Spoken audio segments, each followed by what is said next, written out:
Bismillahirrahmanirrahim. Assalamualaikum warahmatullahi wabarakatuh.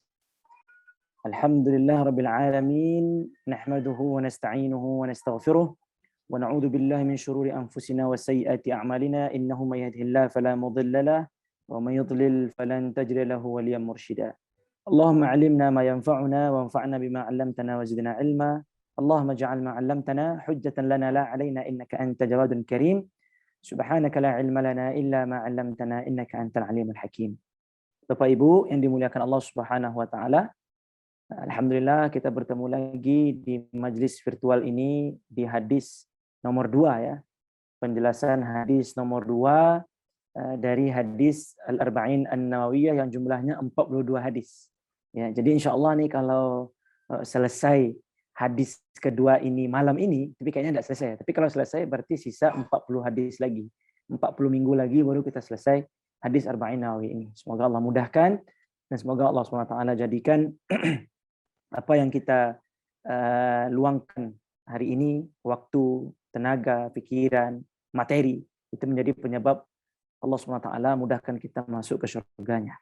Bapak Ibu dimuliakan Allah SWT, hadis kedua ini ya agak panjang memang pembahasannya, ya tentang 3 hal yang menjadi inti dalam beragamanya kita, yaitu al-Islam, al-Iman, al-Ihsan. Dan ini adalah tingkatan Muslim, Mukmin, dan Muhsin. Nah, hadis ini terkenal dan juga diriwayatkan oleh Umar bin Khattab. Jadi hadis pertama diriwayatkan Umar bin Khattab dalam Arba'in ini. Hadis kedua juga Umar bin Khattab. Hadis ketiga anaknya Umar bin Khattab. Anaknya Umar ibn al-Khattab. Nah, Bapak Ibu dimuliakan Allah SWT, seperti biasa, ya kita bacakan hadisnya, kemudian nanti kita akan coba mengambil pelajaran apa yang bisa kita ambil dari hadis tersebut. An Umar radhiyallahu anhu aidan qala bainama nahnu julusun 'inda Rasulillah sallallahu alaihi wasallam dhata yawmin idh tala'a 'alaina rajulun شديد بياض الثياب شديد سواد الشعر لا يرى عليه أثر السفر ولا يعرفه منا أحد حتى جلس إلى النبي صلى الله عليه وسلم فأسند ركبتيه إلى ركبتيه ووضع كفيه على فخذيه فقال وقال يا محمد أخبرني عن الإسلام فقال رسول الله صلى الله عليه وسلم الإسلام أن تشهد أن لا إله إلا الله وأن محمدا رسول الله وتقيم الصلاة وتؤتي الزكاة وتصوم رمضان وتحج البيت إن استطعت إليه سبيلا قال صدقت فعجبنا له يسأله ويصدقه قال فأخبرني عن الإيمان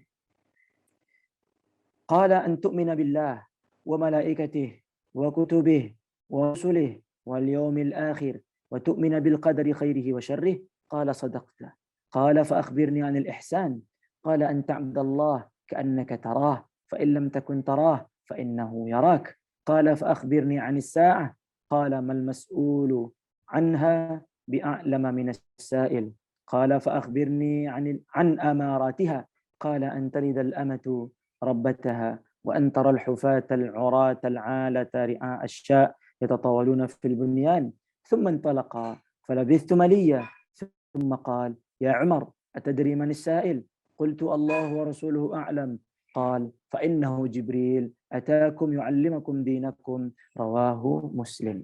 Jadi cukup panjang hadisnya dan ya memang kandungan dari hadis ini luar biasa. Mungkin butuh sekali 2, 3 atau 4 kali pertemuan sehingga kita bisa menyelesaikan syarah hadis ini. Tapi jangan khawatir karena kita tidak buru-buru, kita tidak mengejar apa-apa ya. Jadi kita santai, mana yang bisa kita ambil, kita ambil. Kalau sudah habis waktunya, sudah habis ilmunya, kita stop dulu. Lalu kita tambah di pertemuan berikutnya. 3 hal ini adalah jalan utama keselamatan dunia dan akhirat. Al-Islam, al-Iman, wal-Ihsan. Dan hadis ini juga diriwayatkan oleh Umar bin Khattab. Jadi Bapak Ibu hadis kedua ini juga diriwayatkan oleh Umar bin Khattab. Hadis kedua Umar bin Khattab. Nanti hadis ketiga yang meriwayatkannya adalah anak dari Umar bin Khattab. Nah, nanti insya Allah pada hadis ketiga. Umar suka juga ya menongkrong gitu. Dan para sahabat pernah bertanya kepada Rasulullah SAW ya, sewaktu Rasulullah melarang mereka untuk nongkrong. Iyyakum watturuqat, ya. Iyyakum watturuqat. Kalian jangan nongkrong, kata Rasulullah SAW. Rasulullah melarang para sahabat untuk nongkrong. Ya, tetapi apa kata para sahabat? Kami butuh nongkrong ya Rasulullah. Ya. Lalu kata Rasulullah, kalau memang kalian tetap mau nongkrong, maka perhatikan hak-hak jalan. Apa itu hak-hak jalan? Tidak ada kayaknya dalam hadis Arba'in ini. Mungkin kita singgung saja. Hak jalan itu yang pertama menjawab salam. Ya. Jadi kalau ada Kalau ada orang yang lewat, kemudian dia mengatakan salam, kita lagi nongkrong nih, maka kita wajib menjawab salam.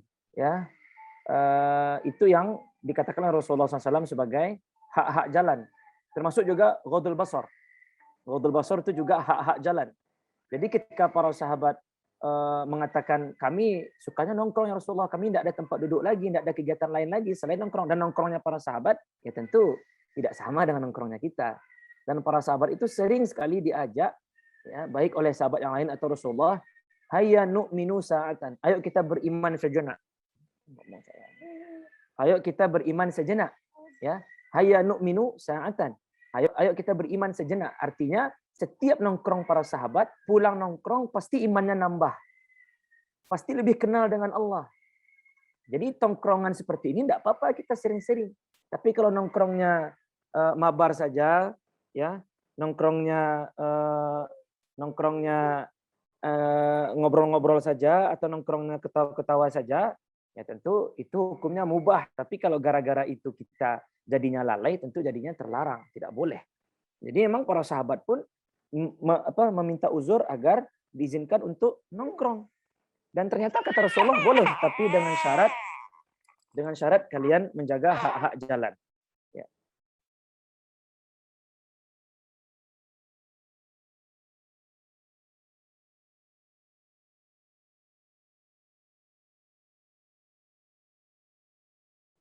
Oke, mohon maaf. Ini termasuk fans garis keras nih, Ustaz Ustaz Ulil ya. Siap, lanjut. Ya. Ya. Jadi itu hak pertamanya, yaitu menjawab salam. Yang kedua ghadul basar, yang ketiga amar ma'ruf nahi mungkar. Ya. Kata Rasulullah, saat kalian melihat kemungkaran di jalan, kalian sedang nongkrong nih di jalan, maka kalian harus beramar ma'ruf nahi mungkar. Nah, tiga ini yang merupakan hak, ya, hak jalan yang harus kita penuhi kalau kita nongkrong di sana. Nah, begitu kata Rasulullah Sallallahu Alaihi Wasallam. Nah, jadi memang para sahabat bersama Rasulullah itu sering duduk-duduk di masjid. Inilah yang diceritakan oleh Umar bin Khattab.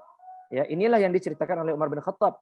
Suatu ketika kami sedang duduk-duduk sebagaimana kebiasaan kami. Kami sedang duduk-duduk bersama Rasulullah Sallallahu Alaihi Wasallam. Ketika kami duduk-duduk itu, idzala'a alaina rajulun. Tiba-tiba masuk kepada kami seorang laki-laki.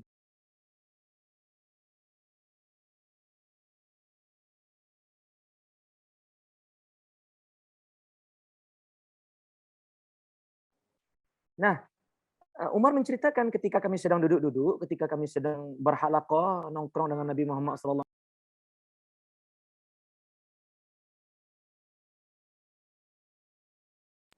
Lalu tiba-tiba datang seorang laki-laki yang pakaiannya putih, rambutnya hitam, wajahnya bersih. Ya, di sini Umar menceritakan ini. Syadidu bayadu thiyab, bajunya itu putih bersih. Ya, jadi memang mencuri perhatian tuh saking putihnya. Ya, dan dikatakan oleh Umar bin Khattab juga, syadidu sawadis sya'r, rambutnya itu betul-betul hitam. Kalau orang dahulu kan pulang dari perjalanan kan rambutnya berdebu.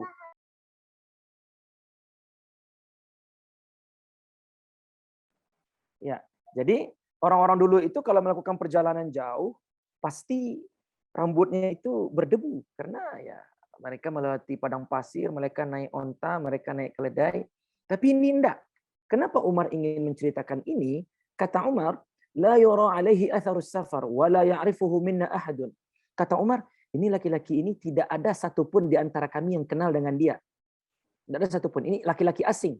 Tetapi kalau dikatakan dia orang asing, tidak nampak tanda-tanda nyoko baru dari perjalanan jauh. Tidak ada tanda-tanda dia safar. Makanya Umar bingung, ini siapa laki-laki ini? Tiba-tiba masuk, Dalam hadis ini tidak ada diucapkan laki-laki itu mengucapkan assalamualaikum, tidak ada.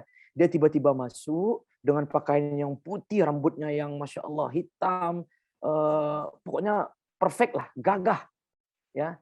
Kemudian tiba-tiba dia datang duduk di hadapan Nabi Muhammad SAW. Tiba-tiba saja. Ini Bapak Ibu kita bayangkan yang Umar yang menceritakan.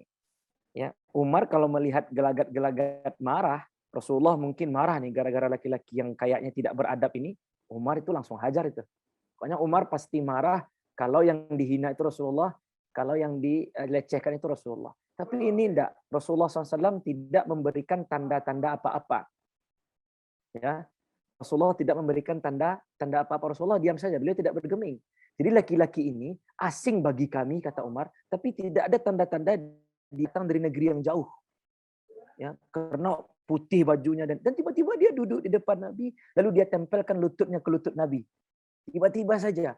Lalu dia pegang dia pegang tangannya di ujung paha Nabi, di dekat lutut Nabi, dia taruh tangannya seperti berguru. Ya, seperti berguru, fokus gitu. Fokus. Nah, ini juga luar biasa ya pemandangan yang disaksikan oleh Umar, laki-laki asing yang tidak ada tanda-tanda dari jauh, tiba-tiba datang, tiba-tiba mendekatkan dirinya kepada Rasulullah, SKSD begitu, sok kenal sok dekat, langsung dia tempelkan lututnya ke lutut Rasulullah, langsung dia pegang ujung paha Rasulullah SAW. Kemudian yang paling membuat ini sebenarnya ya, yang paling membuat agak gimana gitu hadis ini, apa kata laki-laki asing ini? Ya Muhammad. Tidak ada satupun sahabat yang berani memanggil ya Muhammad. Tidak ada satupun sahabat yang berani memanggil ya Muhammad. Mereka semua memanggil ya Rasul.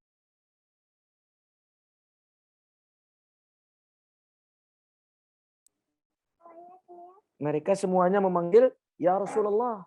Tidak ada yang berani memanggil ya Muhammad. Ini kan Allah larang. Kata Allah, jangan kalian samakan panggilan kalian kepada sesama kalian dengan panggilan kepada Nabi. Tapi ini laki-laki asing ini, kata Jibril, tiba-tiba saja dia sudahlah SKSD di awal. Tiba-tiba saja, ya Muhammad. Tapi Rasulullah tidak bergeming. Rasulullah tidak menunjukkan gelagat tidak suka. Makanya Umar ya, mungkin itu penyebabnya Umar tidak marah. Umar tidak mengusir laki-laki ini. Ya, karena Rasulullah diam saja, tidak ada tanda-tanda beliau tidak suka. Ya Muhammad, tiba-tiba saja begitu. Nah, ini faedah dari hadis. Ya, faedah dari hadis kan nanti di akhir hadis ini dikatakan bahwa laki-laki itu adalah Jibril alaihissalam. Ini sebelum lupa, ini faedah penting ini sebenarnya. Jadi dari hadis ini di akhir nanti ketika Umar tanya oleh Rasulullah, wahai Umar, tahukah kamu siapa laki-laki kemarin? Kata Umar, Allah wa Rasuluhu a'lam. Qala innahu Jibril atakum yu'allimakum dinakum. Kata Rasulullah, sesungguhnya laki-laki itu adalah Jibril.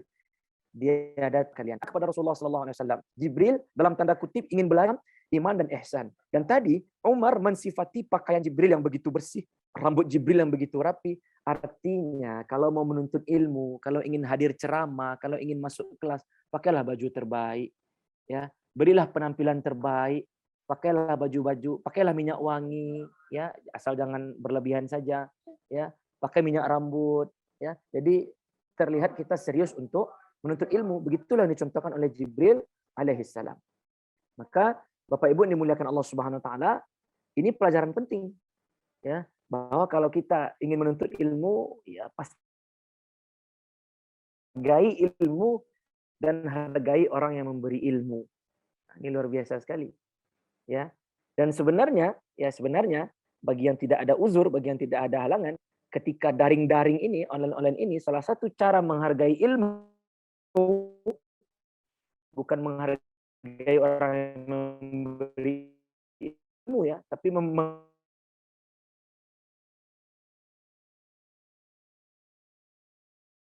menghargai ilmu adalah dengan cara ya salah satunya kita buka video. Bagi yang tidak memungkinkan ya tidak apa-apa. Yang kan masing-masing orang ada uzurnya. Tapi itu salah satunya ya. Itu salah satu yang disampaikan oleh para ulama, adab untuk menuntut ilmu saat daring ini terutama ya. Apalagi kalau kuliah itu saya juga dosen ini. Jadi kalau mahasiswa itu tidak buka video, saya anggap nggak hadir. Kalau dosen bisa ngomong kayak gitu ya. Ya, tapi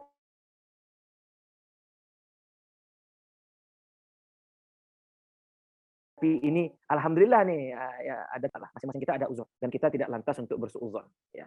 Baik, teman-teman, para ikhwan dan akhwat, Bapak Ibu yang dimuliakan Allah Subhanahu wa taala. Berikutnya, laki-laki ini bertanya kepada Rasulullah, "Mal Islam?" Ya. "Akhbirni 'anil Islam." Ya, apa itu Islam? Kemudian apa kata Rasulullah? "Al-Islam an tashhada an la ilaha illallah wa anna Muhammadar Rasulullah." Rasulullah jawab dengan menjawab rukun Islam. Ya. Kita mungkin tinggalkan dulu nih rukun Islam aja karena hadis ketiga membahas tentang rukun Islam. Ya. Jadi kita tinggalkan dulu nih rukun Islam ya. Untuk poin rukun Islam kita tinggalkan karena hadis ketiga fokus membahas rukun Islam. Jadi kita nanti berpanjang-panjang tentang rukun Islam di hadis ketiga ya. Tetapi menariknya hadis ini, coba perhatikan. Saat Umar menceritakan dia bertanya tentang Islam. Lalu dijawab oleh Rasulullah, Islam itu A, B, C, D, F, G sampai 5. Kemudian, apa kata laki-laki yang bertanya ini? Sadaqta, kamu benar. Lalu kata Umar, fa'ajibna lahu, yas'aluhu wa yusaddiquhu. Kami bingung kepada laki ini, siapa dia? Ibarat kata kita, inunan batanyu, inunan nan membatuan. Ya, ibaratnya seorang murid bertanya kepada gurunya, "Bu, apa rumus luas segitiga?" Kata ibunya, "Ini kali ini kali ini." Ibu betul. Kayak gitulah kira-kira. Jadi dia yang bertanya, dia pula yang menjawab. Itu yang membuat itu yang membuat Umar heran. Fa'ajibna lahu, kata Umar bin Khattab, fa'ajibna lahu yas'aluhu wa yusaddiquhu. Nah, Bapak Ibu dimuliakan Allah Subhanahu wa taala, berikutnya ya, beliau bertanya tentang al-iman. Jadi kita pada pertemuan ini nanti sampai ya beberapa mungkin 15 menit ke depan atau 20 menit paling lama sebelum tanya jawab, kita fokus kepada iman. Ya, rukun Islam kita tinggalkan untuk hadis ketiga insyaallah. Nah, Bapak Ibu dimuliakan Allah Subhanahu wa taala, sebentar. Oke, kita lanjutkan ya. Malam ini agak berbeda sedikit ya karena ya. Ya. Baik, kita lanjutkan. Dia bertanya tentang al-iman. Lalu Rasulullah jawab, ini rukun iman. Antum billah. Beriman kepada Allah. Nah, sekarang kita bicara tentang iman kepada Allah. Iman kepada Allah ini mencakup satu, kita mengimani Allah itu ada. Itu yang pertama itu. Kita mengimani Allah itu ada. Allah wujud. Ya. Itu yang pertama. Ya, jadi sebelum kita melangkah beriman kepada Asmaul Husna, sebelum kita melangkah beriman kepada sifat-sifat Allah, sebelum kita melangkah beriman kepada ayat-ayat Allah, kita beriman dulu bahwasanya Allah itu ada. Ya, Allah itu ada. Ya, Allah itu ada. Itulah iman kepada Allah yang pertama.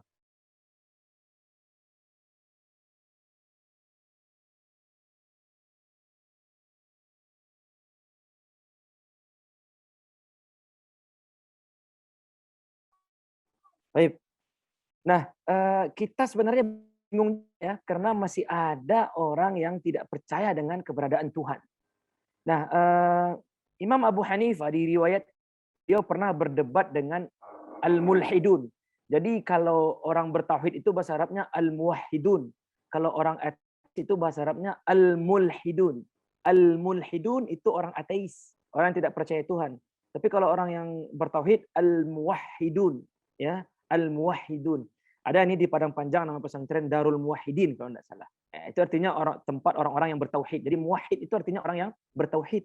Adapun al-mulhid itu artinya orang yang ateis, yang tidak percaya Tuhan. Jadi diriwayatkan Imam Abu Hanifah pernah ditantang berdebat oleh al-mulhidun. Ditantang berdebat. Ya. Lalu kemudian sudah disepakati tempatnya, waktunya, pendukung Abu Hanifah sudah datang, murid-muridnya. Dan orang-orang mulhidun ini juga sudah datang. Abu Hanifah sengaja datang terlambat. Beliau sengaja datang terlambat. Kemudian di lokasi acara, pendukungnya Abu Hanifah sudah mulai cemas-cemas nih. Ya, bagaimana mungkin ini kita tidak jadi debat nih. Kemana nih syekh kita, kemana guru kita? Dan tiba-tiba saja Abu Hanifah datang. Sudah lama sekali terlambatnya. Apa kata orang mulhidin ini? Wahai Abu Hanifah, engkau yang mengatakan Tuhan itu ada. Kenapa engkau lambat sekali datang? Engkau takut mau berdebat? Lalu kata Abu Hanifah, enggak, saya bukan takut berdebat. Tapi saya datang dari seberang pulau sana. dan saya ketinggalan kapal, kata Abu Hanifah. Lalu saya berpikir bagaimana cara saya bisa menyeberangi lautan ini. Tiba-tiba ada sebatang pohon yang tiba-tiba jatuh di depan saya. Kemudian pohon itu tiba-tiba saja menjadi sebuah perahu dan tiba-tiba pohon itu bergerak menuju pantai. Kemudian saya bisa naik dan akhirnya saya sampai ke sini. Orang-orang mulhidin bilang, enggak mungkin lah. Masa iya tiba-tiba ada pohon yang merubah dirinya menjadi perahu sendiri tiba-tiba? Apa kata Abu Hanifah? Kalau kalian tidak percaya bahwa kapal tidak mungkin terjadi dengan sendirinya, bagaimana mungkin kalian percaya bumi ini tidak ada penciptanya? Jadi kapal aja, perahu saja kalian tidak percaya. Apalagi bumi ini. Bumi yang sebegitu, ada mataharinya, ada bulannya, ada bintangnya, maka selesai debat. Selesai perdebatan. Tidak jadi debat. Sudah langsung itu. Jadi kadang memang berdebat dengan orang-orang yang ini tidak perlu banyak omong sebenarnya. Itu Abu Hanifah diriwayatkan kisahnya seperti itu. Jadi Bapak Ibu dimuliakan Allah SWT, kita harus yakin Allah itu ada. Kemudian kita harus yakin Allah itu punya Asmaul Husna. Yang wajib dan perlu kita ketahui, nama Allah itu 99. Kata Rasulullah SAW, Inna lillahi tis'atan wa tis'ina asman. Inna lillahi tis'atan wa tis'ina asman. Mi'ata illa wahid. Man ahsaha dakhalal jannah. Man ahsaha dakhalal jannah. Begitu kata Rasulullah. Sesungguhnya Allah punya 90.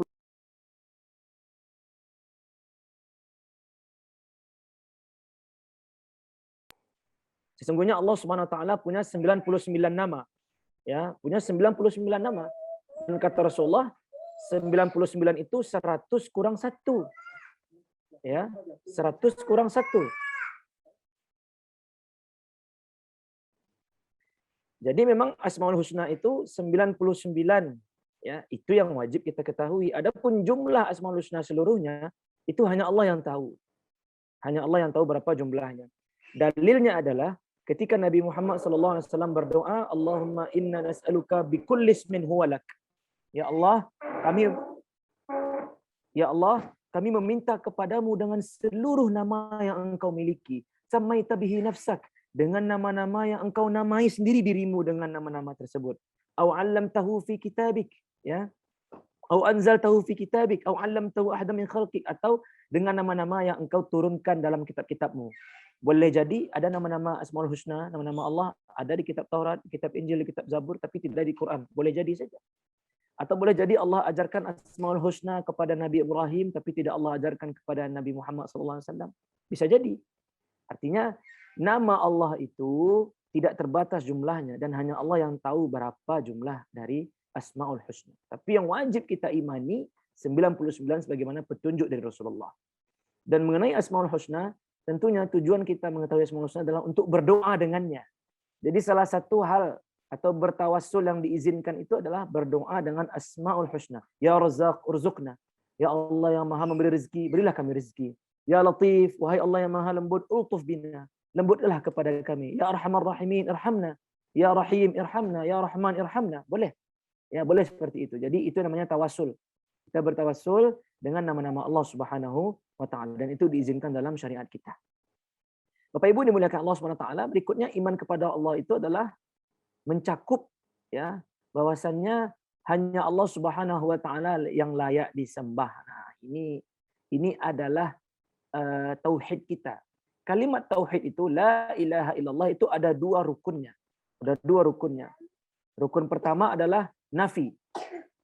Rukun pertama adalah kita nafikan semua Tuhan.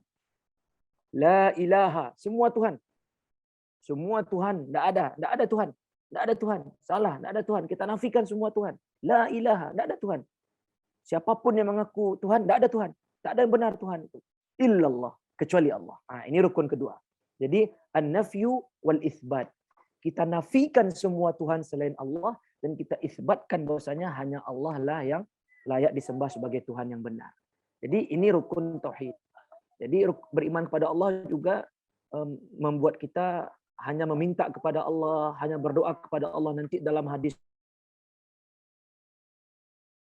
hadis nomor berapa itu yang diriwayatkan oleh ada petunjuknya dari Rasulullah SAW agar kita hanya berdoa kepada Allah. Nanti akan kita sampai ke hadisnya itu. Ini iman yang pertama. Ini iman yang pertama. Lalu rukun iman yang kedua adalah percaya kepada malaikat Allah Subhanahu wa taala. Ya, percaya kepada malaikat Allah Subhanahu wa taala.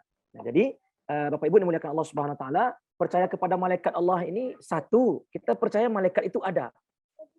Ya, kita percaya bahwasanya malaikat itu ada dan malaikat itu jumlahnya tidak terbatas. Nah, ini sebenarnya yang kalau awal-awal enggak apa-apa lah kita ajarkan anak-anak kita malaikat itu 10, tapi jangan katakan hanya 10 saja.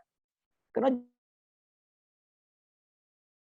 jumlah malaikat itu tidak terbatas. Ini yang pertama ini. Malaikat itu ada. Yang kedua, jumlahnya tidak terbatas. Hanya Allah yang tahu. Ya, tidak dalam sebuah ayat kata Allah yang artinya tidak ada yang tahu berapa jumlah tentara Allah kecuali Allah. Ya, jadi tidak ada yang tahu berapa jumlah malaikat.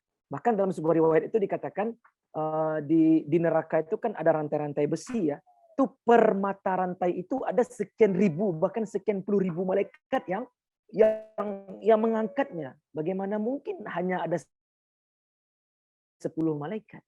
Ya, itu yang harus kita pahami ya. Jadi jumlah malaikat itu hanya Allah yang tahu berapa. Tapi untuk awal-awal bolehlah kita kasih tahu anak kita, anak didik kita bahwa malaikat itu 10, tapi tidak hanya 10. Ini yang kedua. Yang ketiga, kita mengimani malaikat dengan nama-nama. Malaikat itu ada nama-namanya dan dengan nama-nama yang dinamai oleh Allah dan dinamai oleh Rasulullah dengan kabar dari Allah. Ya. Jadi jangan sembarangan ngasih nama ini. Ya. Termasuk ini nama malaikat yang paling masyhur. Kalau sekarang saya tanya mungkin ini kita suruh open mic semua. Saya tanya siapa nama malaikat maut? Mungkin semua menjawab Israel. Dicari di Al-Qur'an enggak ada Israel. Dicari di hadis enggak ada Israel. Ya. Dicari di kitab-kitab enggak ada Israel. Ya. Jadi dalilnya apa nih Israel nih? Dalilnya lagu-lagu qasidah. Bila Israel datang memanggil ya. Wah, ini yang jadi masalah sebenarnya. Tapi ternyata ketika kita lihat kisah-kisah Israiliyat, kisah-kisah Bani Israel, memang ada yang mengatakan nama malaikat maut itu Israel, ya. Lalu dalam Al-Qur'an atau dalam syariat kita, siapa nama malaikat maut? Ya malakul maut. Malakul maut itu namanya malaikat maut. Tidak ada Israel, malaikat maut, ya. Dan terkait nama malaikat ini juga para ulama memakruhkan memberi nama anak kita dengan nama-nama malaikat. Nah, itu. Apalagi bagi yang mengimani namanya Israel tuh dikasihnya nama anak Israel, berbahaya juga. Israel hadir kata gurunya. Tidak hadir Bu, syukur gurunya. Israel hadir Bu, takut semua di situ. Jadi makruh memberi nama anak dengan nama malaikat. Jibril, Mikail, ya makruh. Ya, jadi hati-hati kita dalam memberi nama. Ya, kalau dalam hadis Rasulullah itu kan khairul asma ma'ubid. Ya, walaupun hadisnya dhaif ya. Sebaik-baik nama adalah nama yang ada Abd, Abdurrahman, Abdullah, Abdurrahim. Ya. Jadi kalau mau kasih nama anak laki-laki boleh itu Abdullah, Abdurrahman, Abdurrahim. Ya. Kalau hamba Allah yang perempuan itu bahasa Arabnya amah, amatullah. Nah, itu artinya hamba Allah yang perempuan. Amatullah, amah. Ya, amah. Itu hamba Allah yang perempuan. Nah, jadi teman-teman yang dimuliakan Allah Subhanahu wa taala, ini terkait beriman dengan malaikat juga selain nama-nama, kita juga harus mengimani malaikat itu malaikat yang bunga itu menjadi mekar. Ada malaikat yang bertugas untuk menjaga matahari terbit, bertugas menjaga matahari tenggelam, terbenam. Ada malaikat yang bertugas menurunkan hujan, ya. Ini terkait hujan nih, kita hilangkan kebiasaan kita yang menyebut hari baik, hari buruk. Ya. Kalau ditanya, "Le tibo beko," orang Minang biasanya, "Le tibo beko." Saya lihat lu, kok buruk hari enggak tibo, Ambo. Disebut hari hujan tuh hari buruk.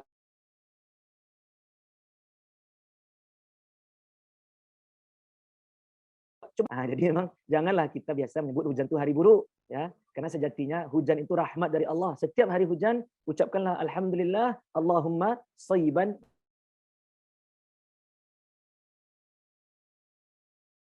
Mutirna bifadlillah. mutirna bifadlillah. Kita sudah diberi hujan dari rezeki Allah Subhanahu wa taala. Jadi malaikat itu, satu, kita imani mereka itu ada. Mereka itu adalah tentara Allah. Dua, jumlah mereka tidak terbatas, hanya Allah yang tahu berapa jumlahnya. Tiga, beriman kepada malaikat mencakup mereka punya nama. Dan nama yang kita imani adalah nama yang ada di Al-Quran dan nama yang ada di hadis. Yang keempat, mengimani malaikat mencakup beriman bahwa malaikat ada tugasnya masing-masing. Ada tugasnya masing-masing. Ada yang mencatat ini kita dalam surat Qaf itu ya, Raqib wa Atid, itu yang mencatat amal kita ya. Nanti ada malaikat penjaga neraka, ada namanya lagi malaikat Zabaniyah. Jadi ada malaikat yang menjaga neraka, ada pula malaikat yang menggiring penghuni neraka. Dia masing-masing ada tugas. Ya, masing-masing ada tugasnya. Nah, jadi Bapak Ibu dimuliakan Allah SWT, ini yang beriman kepada malaikat. Insyaallah dalam 10 menit ke depan kita selesaikan rukun iman ini ya. Yang berikutnya adalah beriman kepada kitab-kitab Allah. Nah, Bapak Ibu dimuliakan Allah Subhanahu wa taala, beriman kepada kitab Allah ini tidak hanya kepada Al-Qur'an, tapi juga kepada kitab-kitab sebelum Al-Qur'an. Dengan syarat kita imani bahwasanya Al-Qur'an telah menjadi penyempurna dari kitab-kitab sebelumnya. Nah, ini harus kita pahami juga. Jadi kita beriman bahwasanya Allah Subhanahu wa taala menurunkan kitab Zabur, Taurat, Injil, di mana bagi saudara-saudara kita sebangsa dan setanah air yang beragama Nasrani, Taurat itu adalah Old Testament ya, perjanjian lama. Adapun Injil itu adalah New Testament, perjanjian baru. Ya. Jadi memang teman-teman yang dimuliakan Allah Subhanahu wa taala, Allah Subhanahu wa taala menurunkan kitab, dan agama-agama di dunia ini ada istilahnya agama samawi dan ada istilahnya agama syirik. Selain agama samawi pasti syirik. Ya. Apa saja agama samawi tersebut? Satu, Yahudi. Dua, Nasrani. Tiga, Islam. Selain Yahudi, Nasrani, Islam itu agama syirik semuanya. Ya, agama syirik. Adapun Yahudi, Nasrani itu turun dari Allah. Ada kitabnya dari Allah Subhanahu wa taala. Islam juga begitu, ya. Tetapi Hindu, Buddha, itu bukan agama samawi karena tidak turun dari Allah Subhanahu wa taala. Ya. Nah, jadi kita mengimani dan kita juga mengatakan bahwa kita beriman kepada Al-Quran sebagai penyempurna. Kira-kira kalau sudah ada yang sempurna, apakah kita kembali lagi kepada yang tidak sempurna? Tentu tidak. Maka yang kita pakai, yang kita fokuskan adalah yang sempurna. Itu yang kita imani. Bahkan di dalam kisahnya, suatu ketika Rasulullah pernah melihat Umar bin Khattab memegang potongan-potongan Taurat. Ya. Lalu kemudian Rasulullah SAW menegur Umar bin Khattab. Bahkan kata Rasulullah, wahai Umar, kalaulah Musa turun hari ini ke bumi, maka dia tidak boleh membawa syariat baru. Dia harus ikut syariat Muhammad. Nah, itu Musa, apalagi pengikut Musa. Ya. Nah, jadi memang Nabi Musa kan pengikutnya Bani Israel yang mayoritasnya adalah Yahudi, dan Bani Israel pengikut Nabi Isa adalah Nasrani. Ya, jadi memang kita beriman bahwasanya Allah pernah menurunkan Zabur, Taurat dan Injil, tetapi kita tutup keimanan kita dengan mengatakan bahwa Al-Quran sebagai kitab penyempurna. Bapak Ibu dimuliakan Allah SWT, muslimin muslimat yang berbahagia, dan Al-Quran itu yang dianggap Al-Quran adalah yang bahasa Arab. Selain bahasa Arab itu tidak Al-Quran. Selain bahasa Arab itu tidak Al-Quran. Nah, berbeda ini ya, dengan saudara-saudara kita yang beragama Nasrani. Ya, mereka memiliki Injil, ya, mereka punya kitab suci Injil, tapi wallahu a'lam, ini mungkin perlu diklarifikasi, tapi ini sependek pengetahuan kami. Injil di Indonesia bahasanya bahasa apa? Bahasa Indonesia. Injil di Perancis bahasanya bahasa Perancis. Injil di Zimbabwe bahasanya bahasa Zimbabwe. Injil di Timur Leste bahasanya bahasa Timur Leste atau bahasa Inggris atau apa. Tapi kalau Al-Quran, dimanapun dia pasti bahasa Arab. Kalau kita temukan ada Al-Quran berbahasa selain Arab, itu bukan Al-Quran, tapi terjemahan Al-Quran. Ya, tapi terjemahan Al-Quran. Maka Bapak Ibu yang dimuliakan Allah Subhanahu wa taala, kita ya alhamdulillah kita mendapatkan Al-Quran dengan bahasa asli yang Allah turunkan dengannya. Ya, dengan bahasa asli. Dengan bahasa asli. Ya, adapun saudara-saudara kita yang Nasrani, wallahu a'lam, apakah masih bisa ditemukan di Indonesia ini orang yang menghafal Injil dengan bahasa aslinya, ya. Kalau tidak salah itu bahasa Hebrew ya, bahasa Hebrew. Adapun Taurat berbahasa Yunani kalau tidak salah. Nanti bolehlah diklarifikasi. Saya tidak terlalu mendalami tentang perbandingan agama seperti ini. Ya. Tapi ini bisa kita diskusi. Jadi teman-teman dimuliakan Allah SWT, ini terkait beriman kepada kitab-kitab Allah. Ya. Berikutnya adalah beriman kepada Rasul-Rasul Allah. Nah, beriman kepada Rasul-Rasul Allah, dan kita tutup dengan ini ya. Insya Allah pertemuan minggu depan kita masih rukun iman. Disambut nanti dengan lanjutan hadis. Ya, jadi hadis nomor 2, part 2. Ya, yaitu beriman kepada Rasul-Rasul Allah. Dan Rasul Allah itu jumlahnya banyak sekali. Nabi Allah itu jumlahnya banyak sekali. Dan penutup atau penyempurna adalah Nabi Muhammad SAW. Ya, penutup atau penyempurna adalah Nabi Muhammad SAW. Dan Rasul pertama adalah Nuh alaihissalam. Ya, bukan Nabi Adam. Nabi Adam itu Nabi. Ya, tapi Rasul Allah pertama adalah Nuh alaihissalam. Ya, dan Rasul terakhir adalah Nabi Muhammad SAW. La Nabi ba'di, kata Rasulullah. Tidak ada lagi Nabi setelahku, kata Rasulullah SAW. Nah, Bapak Ibu dimuliakan Allah SWT, kaum muslimin muslimat, hadirin hadirat yang berbahagia, beriman kepada Rasul ini juga kita beriman kepada nama-nama yang Allah kabari dalam Al-Quran. Ya, Rasulullah kabari di dalam hadis. Dan alhamdulillah Al-Quran ini juga termasuk kitab banyak kisah di dalamnya. Ya, banyak kisah di dalamnya. Dan ini seharusnya membuat kita lebih tertarik untuk mempelajari dan mendalami Al-Quran. Ya. Dan ada pula perdebatan ya di antara kita, Nabi Khidir itu nabi atau siapa? Khidir yang diceritakan oleh Allah SWT di surah Al-Kahfi, ya, bersama Musa ketika Nabi Musa alaihissalam berguru kepada Nabi Khidir. Di satu kesempatan ini Nabi Musa berkhutbah, sedang memberikan ceramah, lalu kemudian salah seorang umatnya bertanya, ya Nabi Allah, ya Musa, man a'lamun nas? Siapa manusia paling hebat di muka bumi ini? Karena Nabi Musa merasa beliau adalah nabi, beliau mendapatkan wahyu dari Allah, beliau dibimbing oleh Allah, beliau mengatakan sayalah orang yang paling hebat di dunia ini pada saat itu. Tapi ternyata Allah Subhanahu wa taala perintahkan Nabi Musa untuk belajar kepada seseorang yang lebih hebat daripadanya, yang ditakdirkan oleh Allah Subhanahu wa taala. Makanya para ulama berbeda pendapat apakah Khidir itu nabi atau tidak. Jadi jangan pula kita paksakan pendapat kita. Saya Ustaz, saya yakin Khidir itu nabi. Ya silakan. Ada ulama memang yang berpendapat Khidir itu nabi. Karena tidak mungkin nabi disuruh belajar kepada selain nabi. Nah, itu dalil mereka salah satunya. Ada lagi yang mengatakan Khidir itu wali. Ya, Khidir itu adalah waliullah, waliyun min auliyaillah, bukan nabi. Nah, cuma ini perbedaan pendapat di antara para ulama. Tapi kita yakini ada seseorang yang bernama Khidir di mana Allah SWT perintahkan Nabi Musa untuk belajar kepadanya. Ya, jadi Bapak Ibu dimuliakan Allah SWT, inilah rukun iman yang sempat kita bahas pada saat ini.